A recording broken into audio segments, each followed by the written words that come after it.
Hello, beloved. Welcome to my channel. I am Anne-Marie Graham. Today I will be reading chapter 4 of my book, Dreamer, Purpose Lost, Purpose Found, One Girl's Quest to Restore Humanity. If today is the first day on my channel, I encourage you to go back and listen from the start, which is the introduction, then chapter 1, chapter 2, chapter 3, and then you can listen to chapter 4. Why am I recording this audio? I believe it is so very important for me to get the recording out there in the atmosphere using my own voice. My book was published June 2022, but I felt a great need in my spirit to share it right now in the month of September 2025. May I add that no part of this book should be reproduced without my permission. If you'd like to share any part of it online, feel free to send me an email or to contact me via my website. Dreamer, Purpose Lost, Purpose Found, One Girl's Quest to Restore Humanity by Anne-Marie Graham. Chapter 4, Dreamer is Broken. The fair and gentle debutante flourished like a spring garden as she pressed her way into adulthood. Of all the damsels on the island, she had the most marriage proposal. As her fruit ripened, her dreams of travel and fulfilling her purpose went by the wayside. For the past 8 months, the only thing she thought about was the boy who stole her heart. He was the son of the captain. His mother and father had been married for 36 years, and their life had been quite ordinary. The boy was typical of the man on the island.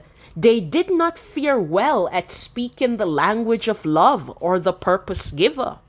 Neither did he have the most flattering appearance, with his bald head, low-cut beard, and beady eyes. Every day would be like the one before with a man like this. It would be a monotonous life, void of wonder. He was not a man of love because he came from a family of war. However, he made the girl feel needed, so she stuck beside him. He stole her heart, but not for the right reasons. It was a sunny afternoon in the temple when they first met. He boldly went forth to ask for a date after only laying eyes on her once. "You have this great light within you," said the boy. "Such innocence. I can tell you have never been deflowered, and my parents would be delighted if we get married. They will love you and accept you as their very own child." 8 months ago, Dreamer was excited when he told her this, but she grew uneasy the closer it got to the wedding day. Maybe this was not the boy for her after all, she worried. One day while in the marketplace with her soon-to-be husband, a deranged child walked up to her and started shouting, "Do not get married! Do not get married! How broken-hearted you will be when you realize you have been deceived." The boy furrowed his brow as he became angry at the child for this remark. With rage in his eyes, he dragged Dreamer out of the marketplace and made her go home. Understandably, Dreamer stumbled away shaken. She thought, I trust this boy. That behavior can't be typical. And who was that child to say such a thing about me? No other boy has ever made me feel this special. He could have deflowered me months ago, but instead he wants to get married. Moreover, his parents will accept me as their own. Surely he can't be as bad as he just portrayed himself. A few days after the encounter in the marketplace, the boy told Dreamer his parents wanted them to get married right away. Don't you think we should wait for a few months? Asked the girl nervously. I am only 18 years old and would like to wait a little longer. The boy was adamant and his parents were unrelenting. Finally, the pressure became too much and Dreamer succumbed. In 2 days' time, the boy and the girl were joined as husband and wife. On the night of their honeymoon, he was not affectionate towards her, showing no form of tenderness. He cared not about fulfilling her emotional needs, only his own. Dreamer cried herself to sleep. As the days went by, he became more and more demanding in every possible way. Dreamer no longer felt free and alive. Dreamer did not know which direction to turn. Eventually, she sought comfort in the arms of her mother-in-law, begging her to talk to her son.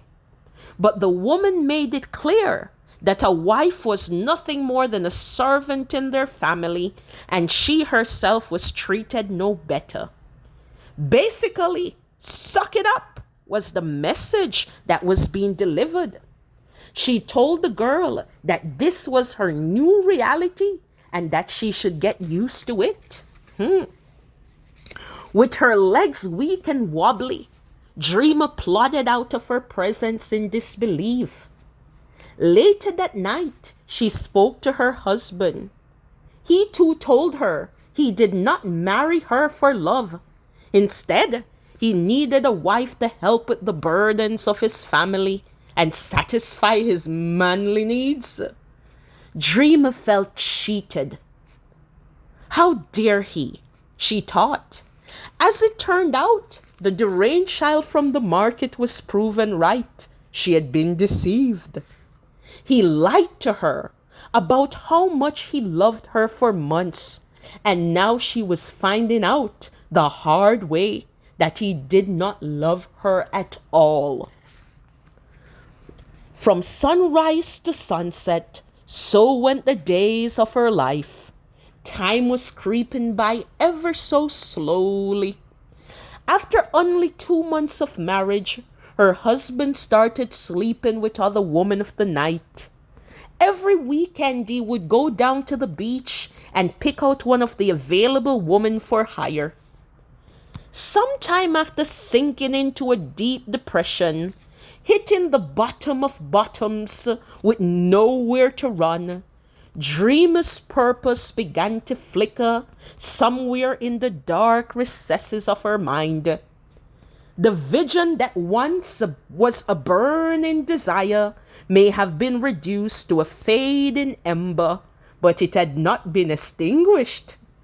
She contemplated how different her life would have been if she had pursued her big dream. Each night before falling asleep, she began telling her husband about her aspirations and desire to travel. At first, he seemed okay with it, but once again, deception was in the air, for the husband was plotting with his family. Then one day, out of the blue, the boy's parents came over, packed her things, and told her to return home to her mother, Narcissa. They had no use for a potentially rebellious wife, adding dishonor to the family name. No daughter-in-law of ours will pursue any big dream and embarrass this family, said the boy's father.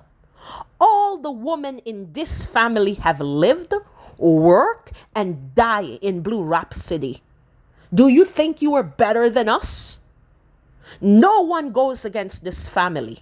Look at you, riding around on your high horse, thinking life has something better to offer you outside of this family. Well, we now offer you something else. We hereby present you with a decree of divorce. Shame will follow you. That should knock you down a peg. While this was going on, the boy's mother soothingly whispered in his ear in the corner of the room, "The world is not favorable to a woman who's been divorced. The temple will not accept her, and no man will ever love her. She is damaged goods. Her only option in this life is to become a courtesan. You, on the other hand, my son, are a man. The world will still respect you. It is a man's world, and we will find you a better wife by tomorrow morning." The girl sauntered home. She was in no hurry, for she knew what was awaiting her. For the next 3 years of her life, Narcissa did not miss the chance to remind her that she was no better than her. Day in and day out, Narcissa harped on this constant browbeating reminder. Her mother's tirade would reach such a fevered pitch, her voice would carry across the village for all to hear. It was shrill and it was nasty. Finally, the unrelenting ridicule caused even the most hard-hearted man and woman of Black Amorous to feel sorry for her. Even those in the community who once despised her would urge her to run for her life. Dreamer realized that if she continued living with her mother, she would never be able to let go of her mistakes and move forward. Narcissa would use it to bury her in a painstakingly slow manner, one shovelful of dirt at a time. One day she mustered the courage to move away from the tiny seaside village of Black Amorous and into Blue Rhapsody's most famous city, Port Royal. That day, as she finished her relocation, she wrote in her journal, "Dear Diary, the move is a huge step for me, but it is the only way for me to heal.